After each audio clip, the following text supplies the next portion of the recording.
اعوذ باللہ من الشیطان الرجیم بسم اللہ الرحمن الرحیم رب اشرح لی صدری ویسر لی امری واحلل عقدۃ من لسانی یفقہوا قولی وجعلنی وزیرا من اہلی ربی زدنی علما۔ السلام علیکم ورحمۃ اللہ وبرکاتہ۔ اللہ تعالیٰ قرآن میں سورہ آل عمران میں فرماتا ہے، اگر تم اللہ سے محبت کرتے ہو تو میری یعنی اللہ کے رسول کی پیروی کرو، اللہ تم سے محبت کرے گا۔ ہم سب اللہ کی محبت حاصل کرنا چاہتے ہیں۔ اگر رسول پاک صلی اللہ علیہ وآلہ وسلم کی پیروی ہی وہ فارمولہ ہے تو کیسے اور کیوں اللہ کی محبت سے محروم رہیں؟ رسول صلی اللہ علیہ وآلہ وسلم کی حیات طیبہ بہت واضح اور صاف الفاظ میں ہمارے پاس سیرت کی کتابوں میں موجود ہے۔ سیرت طیبہ میں رسول پاک صلی اللہ علیہ وآلہ وسلم کے بہت قریب جو انسان رہے وہ ہمارے پیارے صحابہ رسول ہیں۔ صحابہ رضی اللہ عنہ اجمعین کے حالات سے ہمیں بہت کچھ سیکھنے کو ملتا ہے۔ ہمارے جیسے عام انسان جب ایمان کی دولت سے مالا مال ہوئے اور نبی صلی اللہ علیہ وآلہ وسلم کی توجہ اور صحبت سے فیضیاب ہوئے تو وہ عظیم مجاہد، مجدد اور مومن بن گئے، جن کے بارے میں روم اور ایران کے مورخین نے لکھا کہ محمد کے وفادار اور جانثار ساتھیوں پر مبنی لشکر کو کبھی شکست ہو ہی نہیں سکتی۔ اسلام ایک ناقابل تسخیر قلعہ ہے اور یہ اصحاب اس کی مضبوط فصیلیں اور دیواریں ہیں۔ یہ وہ انسان ہیں جن کی معصومیت میں کی گئی غلطیوں کی معافی کے لیے آسمان سے قرآن کی آیات نازل ہوئیں۔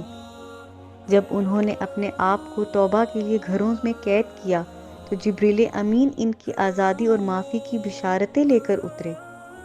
جب ان بیویوں نے اپنے خانگی مسائل کی شکایت کی تو اللہ نے پوری سورت ان کی سفارش میں نازل فرمائی۔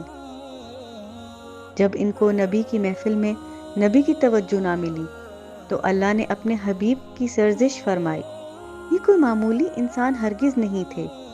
ان کے حالات اور واقعات ہماری زندگی کے لیے مشعل راہ ہیں۔ ان کی قربانیوں سے ہمیں اپنے دین کی صحیح حیثیت معلوم ہوتی ہے۔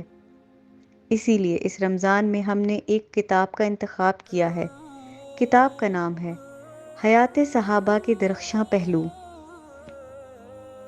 حیات صحابہ کے درخشاں پہلو 536 صفحوں پر مشتمل ایک کتاب ہے جس کی تالیف عبد الرحمن رافت الباشا صاحب نے کی اور اس کا اردو ترجمہ محمود احمد غضنفر صاحب نے کیا۔ حیات صحابہ کے درخشاں پہلو سورہ من حیات صحابہ کا اردو ترجمہ ہے۔ اس کتاب کے آخر میں محمود احمد غضنفر صاحب بہت ہی خوبصورت دعا کے ساتھ فرماتے ہیں، الہی ہمیں تیرے پیارے نبی حضرت محمد صلی اللہ علیہ وآلہ وسلم کے تمام صحابہ کرام سے گہری محبت اور عقیدت ہے۔ الہی ہمیں روز قیامت صحابہ کرام رضی اللہ عنہ میں سے کسی ایک کا ہی ساتھ نصیب فرما دینا۔ الہی یہ بات تیرے علم میں ہے کہ ہم صحابہ کرام رضی اللہ عنہ سے خالص تیری رضا کی خاطر محبت کرتے ہیں۔ میں امید کرتی ہوں کہ ہم سب ان واقعات سے بھرپور فائدہ اٹھائیں گے انشاءاللہ تعالی۔ میری دعا ہے کہ یہ آپ کے لیے حیات بخش ثابت ہو اور اس سے آپ کی شخصیت میں نکھار پیدا ہو، آمین ثم آمین۔ حضرت سعید بن زید رضی اللہ عنہ۔ حضرت سعید کی والدہ کی آرزو، الہی اگر تو نے مجھے اس خیر و برکت سے محروم رکھا ہوا ہے، میرے بیٹے سعید رضی اللہ عنہ کو اس خیر و برکت سے محروم نہ رکھنا۔ زید بن عمرو بن نفیل لوگوں سے الگ تھلگ کچھ فاصلے پر کھڑے قریش کو عید کی خوشیاں مناتے ہوئے دیکھ رہے تھے۔ انہوں نے دیکھا کہ قریش کے نوجوان بیش قیمت ریشمی عمامے باندھے اور قیمتی یمنی لباس سے بے تن کیے بڑے تمطراق سے ادھر ادھر پھر رہے ہیں۔ عورتوں اور بچوں نے بھی نہایت دیدہ زیب لباس پہنا ہوا ہے۔ انہوں نے یہ منظر بھی دیکھا کہ کچھ لوگ جانوروں کو نہلا دھلا کر بتوں کے حضور ذبح کرنے کے لیے لے جا رہے ہیں۔ وہ یہ حیران کن منظر دیکھ کر کعبہ کی دیوار کے ساتھ ٹیک لگا کر فرمانے لگے، اے خاندان قریش، ایک بکری جسے اللہ تعالیٰ نے پیدا کیا، آسمان سے اس کے لیے بارش نازل کی، جس کا پانی پی کر وہ سیراب ہوئی، زمین میں سے اس کے لیے گھاس اگائی جسے کھا کر اس نے اپنا پیٹ بھرا، پھر تم اس بکری کو غیر اللہ کے نام پر ذبح کرتے ہو۔ میرے خیال میں یہ بہت بڑی جہالت کی بات ہے۔ یہ الفاظ سنتے ہی ان کے چچا فاروق اعظم رضی اللہ عنہ کے والد خطاب غصے سے ببھرا اٹھے۔ ان کے چہرے پر ایک زناٹے دار تھپڑ رسید کیا اور پھر کہا، تو تباہ ہو جائے، ہم کتنی دیر سے تیری یہ فضول باتیں سن رہے ہیں، لیکن اب صبر کا پیمانہ لبریز ہو چکا ہے۔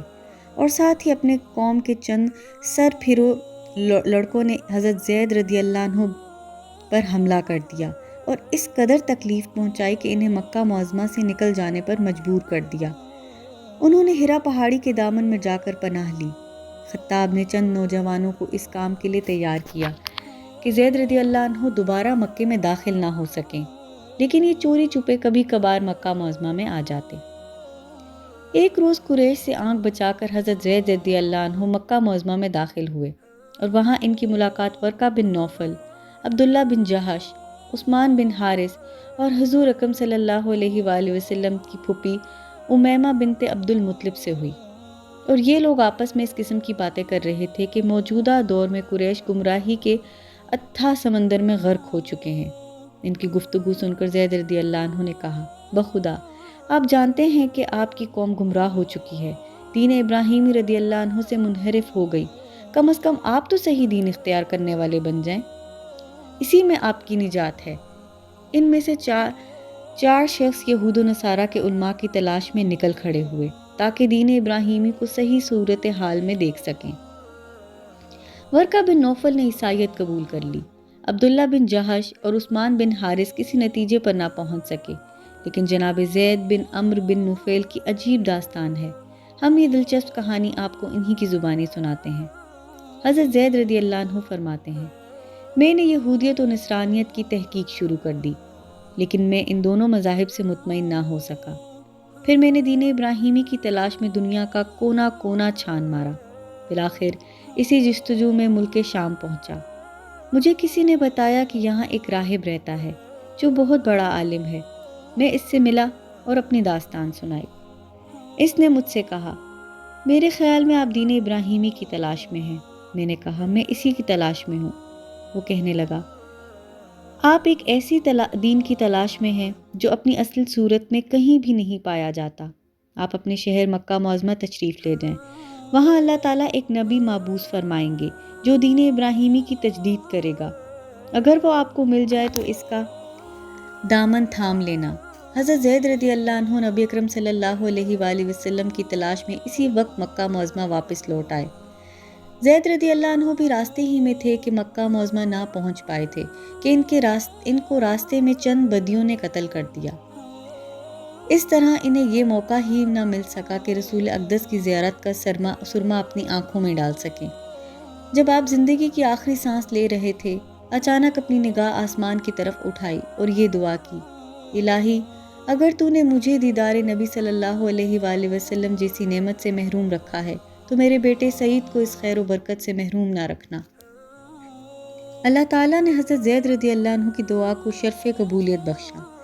رسول اللہ نے جب لوگوں کے سامنے اسلام کی دعوت پیش کی تو حضرت سعید بن زید رضی اللہ عنہ کو یہ شرف حاصل ہوا کہ آپ ان خوش نصیبوں میں سے تھے جو پہلے مرحلے میں اللہ تعالیٰ کی وحدانیت اور نبی اکرم کی رسالت پر ایمان لائے۔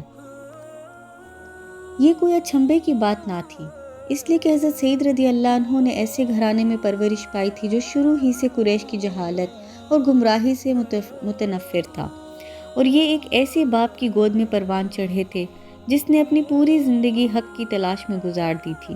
جب وہ فوت ہوئے تو اس وقت بھی حق کی تلاش میں سرگرداں تھے۔ حضرت سعید تنہا مسلمان نہیں ہوئے بلکہ ان کے ساتھ ان کی بیوی فاطمہ بنت خطاب یعنی فاروق اعظم کی بہن نے بھی اسلام قبول کر لیا تھا۔ اس قریشی نوجوان نے اسلام قبول کرنے کے بعد اپنے خاندان کے ہاتھوں بہت تکلیفیں اٹھائیں، لیکن قریش انہیں حق سے منحرف نہ کر سکے، بلکہ میاں بیوی نے مشترکہ جدوجہد سے قریش کی بھاری بھرکم شخصیت کو ان سے چھین لیا، یعنی یہ دونوں حضرت عمر بن خطاب رضی اللہ عنہ کے اسلام قبول کرنے کا باعث بنے۔ حضرت سعید رضی اللہ عنہ نے خدمت اسلام کے لیے اپنی جوانی کھپا دی۔ قبول اسلام کے وقت ان کی عمر 20 سال سے زیادہ نہ تھی۔ غزوہ بدر کے علاوہ تمام معرکوں میں رسول اکرم صلی اللہ علیہ وآلہ وسلم کے ساتھ رہے۔ غزوہ بدر سے غیر حاضر ہونے کی وجہ یہ تھی کہ انہیں حضرت صلی اللہ علیہ وآلہ وسلم نے ایک خاص مہم پر بھیجا تھا۔ کسریٰ کا تخت چھیننے اور کیسر کی سلطنت کو تہس نہس کرنے میں وہ مسلمانوں کے شریک کار رہے اور ہر مارکے میں کارہائے نمایاں سر انجام دیے۔ سب سے بڑھ کر بہادری کے جوہر غزوہ یرموک میں دکھلائے۔ ہم یہ حیرت انگیز واقعہ انہی کی زبانی قارئین کو سناتے ہیں۔ حضرت سعید رضی اللہ عنہ فرماتے ہیں، غزوہ یرموک میں مجاہدین کی تعداد تقریباً 24,000 تھی اور رومیوں کی فوج 1,20,000 افراد پر مشتمل تھی۔ وہ ہماری طرف بڑھے جاہ و جلال اور تمطراق سے بڑھتے چلے آ رہے تھے۔ یوں معلوم ہوتا جیسے کوئی پہاڑ ہماری طرف چلا آ رہا ہے۔ لشکر کے آگے بڑے بڑے پوپ اور پادری صلیب اٹھائے بآواز بلند ورد کرتے ہوئے چل رہے تھے۔ پورے لشکر کی آواز بجلی کی طرح گونج رہی تھی۔ جب مسلمانوں نے انہیں اس حالت میں دیکھا تو ان کی کثرت اور جاہ و جلال سے خوف زدہ ہو گئے۔ اس نازک مرحلے پر حضرت عبیدہ بن جراح رضی اللہ عنہ جوش اور جذبے سے مسلمانوں کو جہاد کے لیے ابھارتے ہوئے ارشاد باری تعالیٰ سناتے رہے، اگر تم اللہ کی مدد کرو گے تو وہ تمہاری مدد کرے گا اور تمہارے قدم جما دے گا۔ اللہ کے بندوں، صبر کرو، بلا شبہ صبر ہی کفر سے نجات، رب تعالیٰ کی خوشنودی اور آر و ننگ کو زائل کرنے کا باعث ہے۔ سنو، اپنے نیزے درست کر لو اور چھپائے رکھو، خاموشی اختیار کر لو، دلوں کو یاد الہی سے سرشار کرو یہاں تک کہ میں تمہیں یکدم حملے کا حکم دوں۔ حضرت سعید رضی اللہ عنہ فرماتے ہیں، مجاہدین کی صفوں میں سے ایک شخص آگے بڑھا اور اس نے ابو عبیدہ سے کہا، میں نے عزم کیا ہے کہ میں ابھی اپنا فرض انجام دے دوں اور راہ حق میں شہید ہو جاؤں۔ کیا آپ کوئی رسول اللہ صلی اللہ علیہ وآلہ وسلم کو پیغام دینا چاہتے ہیں؟ حضرت ابو عبیدہ رضی اللہ عنہ نے فرمایا، ہاں، رسول اللہ کو میرا اور تمام مسلمانوں کا سلام کہنا اور یہ عرض کرنا۔ حضرت سعید رضی اللہ عنہ فرماتے ہیں، میں نے اس شخص کی بات سنی اور اسے دیکھا کہ وہ اسی وقت اپنی تلوار نیام سے نکالتا ہے اور دشمنان خدا سے نبرد آزما ہونے کے لیے دوڑ پڑتا ہے۔ اس کے بعد میں نے شت لگائی، اپنا گھٹنا باندھا، نیزہ سنبھالا اور دشمن کے اس شہسوار کو نشانہ بنایا جس نے سب سے پہلے لشکر اسلام کی طرف پیش قدمی کی تھی۔ پھر میں جذبہ جہاد سے سرشار ہو کر دشمن پر ٹوٹ پڑا اور اللہ تعالیٰ نے میرے دل سے دشمن کا خوف بالکل نکال دیا۔ سب مجاہدین خم ٹھونک کر دشمن کے مقابلے میں آ کھڑے ہوئے اور اس وقت تک ان سے برسرے پیکار رہے جب تک فتح و نصرت نے مسلمانوں کے قدم نہ چوم لیے۔ اس کے بعد حضرت سعید بن زید رضی اللہ عنہ کو فتح و مشق میں شریک ہونے کا اعزاز حاصل ہوا۔ جب باشندگان دمشق نے مسلمانوں کی اطاعت قبول کر لی تو حضرت ابو عبیدہ بن جراح رضی اللہ عنہ نے آپ کو دمشق کا گورنر بنا دیا۔ آپ پہلے مسلمان ہیں جنہیں دمشق کا گورنر بننے کا اعزاز حاصل ہوا۔ بنو امیہ کے دور حکومت میں حضرت سعید بن زید رضی اللہ عنہ کو ایک ایسا حادثہ پیش آیا جو بہت مدت تک باشندگان یثرب کا موضوع گفتگو بنا رہا۔ یہ واقعہ یہ تھا کہ اروی بنت اویس نے یہ الزام عائد کیا کہ حضرت سعید بن زید رضی اللہ عنہ نے اپنے اختیارات سے فائدہ اٹھاتے ہوئے میری کچھ زمین غصب کر کے اپنے زمین میں شامل کر لی ہے۔ وہ جہاں جاتی ہر شخص کے سامنے اس کا تذکرہ کرتی اور اپنی مظلومیت کا ڈھونڈ رچاتی اور ڈھنڈورا پیٹتی۔ بالآخر اس نے مدینہ طیبہ کے گورنر مروان بن حکم کی عدالت میں حضرت سعید بن زید رضی اللہ عنہ کے خلاف دعویٰ دائر کر دیا۔ مروان نے حضرت سعید رضی اللہ عنہ سے اس سلسلے میں بات کرنے کے لیے ان کے پاس ایک وفد بھیجا۔ حضرت سعید پر یہ بات بہت گراں گزری۔ آپ افسردگی کے عالم میں فرمانے لگے، یہ سب لوگ میرے متعلق کیا خیال کرتے ہوں گے کہ میں نے اس عورت کی زمین ہتھیا کر بہت بڑا ظلم کیا ہے؟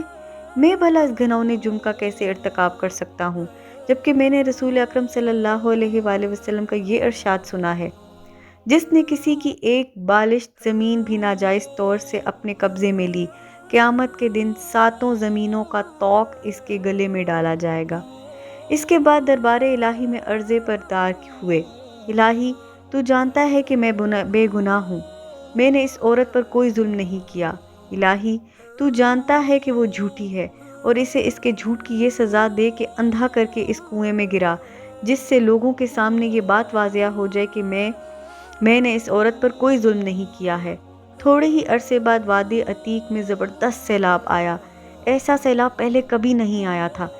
اس سیلاب سے وہ حد بندی واضح ہو گئی جو دونوں کے درمیان باعث نزاع تھی۔ مسلمانوں پر یہ بات واضح ہو گئی کہ حضرت سعید رضی اللہ عنہ سچے ہیں۔ اس کے 1 ماہ بعد وہ عورت اندھی ہو گئی۔ ایک دن وہ اپنی زمین میں چل پھر رہی تھی کہ اچانک کنویں میں گر کر ہلاک ہو گئی۔ حضرت عبداللہ بن عمر رضی اللہ عنہ فرماتے ہیں، ہم بچپن میں یہ بات سنا کرتے تھے کہ ایک شخص غصے کی حالت میں دوسرے کو کہتا، تجھے اللہ اسی طرح اندھا کرے جس طرح عروہ نامی عورت کو اندھا کیا تھا۔ یہ کوئی تعجب خیزناک بات نہیں، رسول اکرم صلی اللہ علیہ وآلہ وسلم کا ارشاد گرامی ہے، مظلوم کی آہ سے بچو، کیونکہ مظلوم اور اللہ تعالیٰ کے درمیان کوئی پردہ حائل نہیں ہوتا۔ بھلا ایسے کیوں نہ ہوتا جبکہ مظلوم حضرت سعید بن زید رضی اللہ عنہ جیسی وہ عظیم شخصیت تھی جو کہ ان خوش نصیب 10 صحابہ رضی اللہ عنہ میں سے ہے جنہیں زندگی میں جنت کی بشارت دے دی گئی تھی۔ حضرت سعید بن زید رضی اللہ عنہ کے مفصل حالات زندگی معلوم کرنے کے لیے درج ذیل کتابوں کا مطالعہ کریں۔ اللہ تعالیٰ اس کار خیر کو شرف قبول سے نوازے۔ وصلی اللہ علی النبی محمد وعلی آلہ واصحابہ وسلم۔ سبحانک اللہم وبحمدک، اشہد ان لا الہ الا انت، استغفرک واتوب الیک۔